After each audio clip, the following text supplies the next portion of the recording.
नमस्कार, बहुत बहुत स्वागत आप सभी का। मैं हूं आपके साथ चेतन और आप देख रहे हैं एनएमएफ न्यूज। पाकिस्तान जो अपनी अकड़ से बाज नहीं आता और उसी अकड़ में रहते हुए वो फंस भी जाता है, और इन दिनों वो किस तरह बुरी तरह फंसा हुआ है वो दुनिया का हर देश इस वक्त जान रहा है। और भारत से अच्छा इस वक्त कौन जान रहा होगा, क्योंकि पड़ोसी है। अब पाकिस्तान के जो हालात हैं वो एक बार जरा मैं जल्दी से उसको बयां कर दूं ताकि आपको समझ आ जाए कि पाकिस्तान किस बुरे दौर से गुजर रहा है।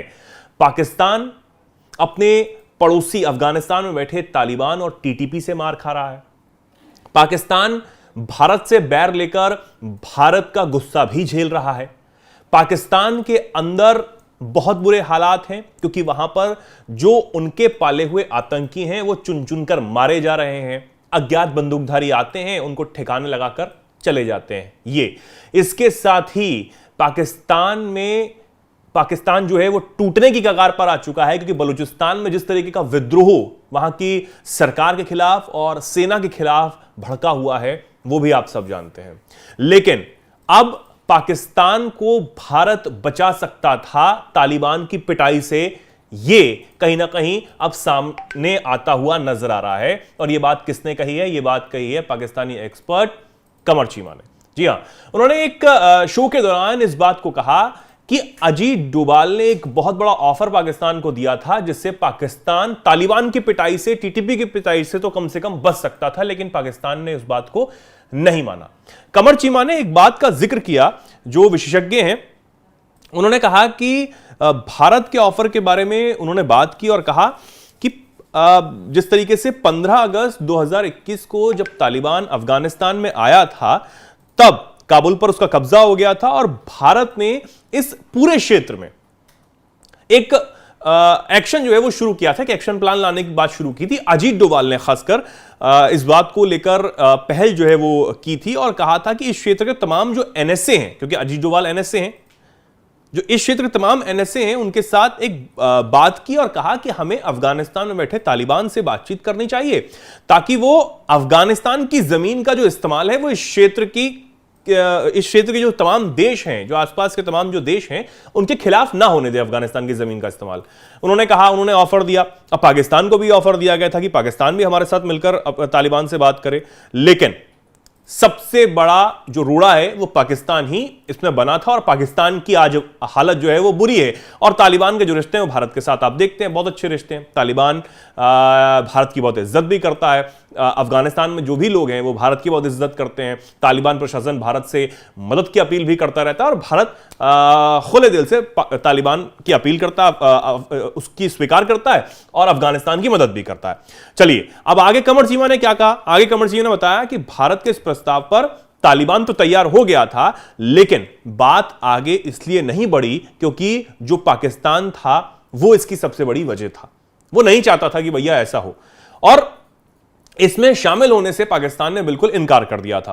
अब पाकिस्तान के जो उस वक्त के राष्ट्रीय सुरक्षा सलाहकार थे मोइद यूसुफ, उन्होंने तो भारत को एक स्पॉइलर तक बता दिया था। लेकिन आज हालात यह हैं कि भारत के तालिबान के साथ अच्छे संबंध हैं, और जबकि पाकिस्तान लगातार काबुल से हमले रोकने की गुहारी लगाता रहता है, यह कमर चीमा ने कहा। तो इससे यह साफ होता है कि पाकिस्तान की जो हालत है वो उसी के किए धरे की बदौलत ही है। तालिबान से पंगा लेना, टीटीपी से जो भी उसका बैर है, टीटीपी पाकिस्तान का ही पाला हुआ और उसके बाद अब उसको ही पीटता हुआ तालिबान के साथ मिलकर नजर आता है। तो भारत ने तो कहा था कि हम लोग बात कर लेते हैं, तालिबान अपनी जमीन का इस्तेमाल नहीं होने देगा, लेकिन पाकिस्तान की आप अकड़ देखिए, और उसी अकड़ का जो नतीजा है वो आज पाकिस्तान खुद ही झेल रहा है कि आए दिन जो है वो तालिबानी लड़ाके हों, टीटीपी लड़ाके हों, वो पाकिस्तान सेना की बैंड बजाते हुए नजर आ रहे हैं। खूब पिटाई हो रही है, और हालात ये हैं कि पाकिस्तानी सेना के जो जवान हैं वो सेना को छोड़कर भाग रहे हैं।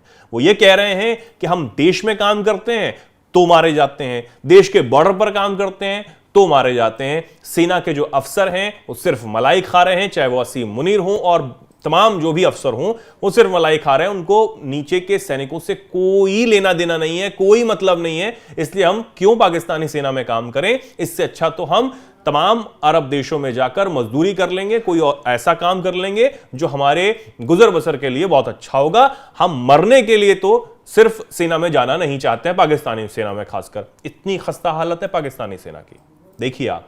और जो रिपोर्ट्स आई थी उसमें तो 2500 से 3000 जवान इस्तीफा जो है वो भेज भी चुके थे और देश छोड़कर भी चले गए थे कि पाकिस्तान तो रहने के लायक भी नहीं बचा है कि वहां पर रहा भी जा सके, क्योंकि यहां सिर्फ कब मौत आ जाए कुछ नहीं पता।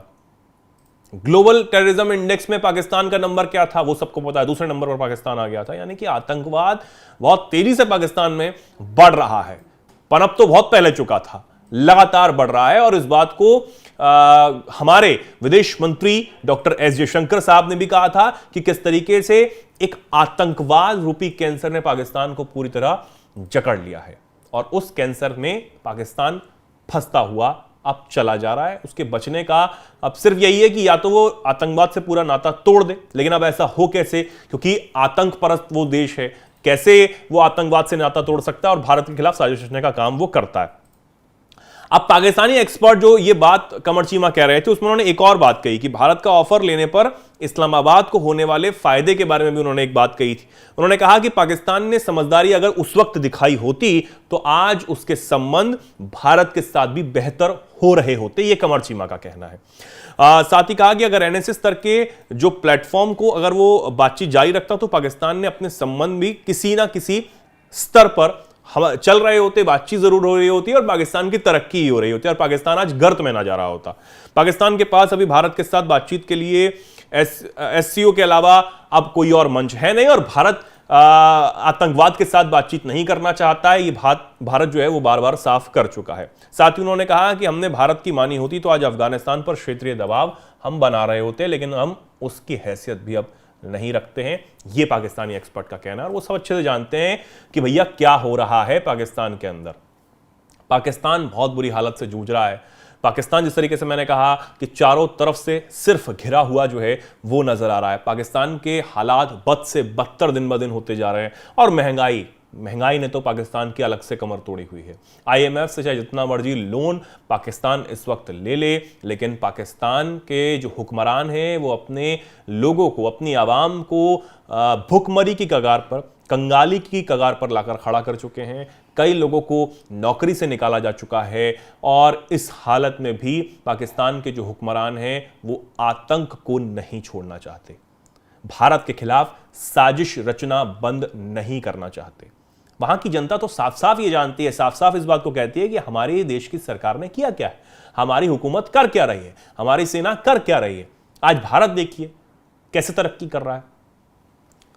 हम ही भारत से अलग हुए थे ना, ये वहां की जनता कह रही है कि आज क्या वहां पर हो रहा है, ये सब जानते हैं। फिलहाल अजीत डोभाल का जब नाम सामने आता है तो बिल्कुल कमर चीमा इस बात को कहते हैं कि अजीत डोभाल ने सबसे पहले इस बात की पहल की थी, लेकिन पाकिस्तान ने नहीं माना और आज हालात देखिए पाकिस्तान कहां पर है।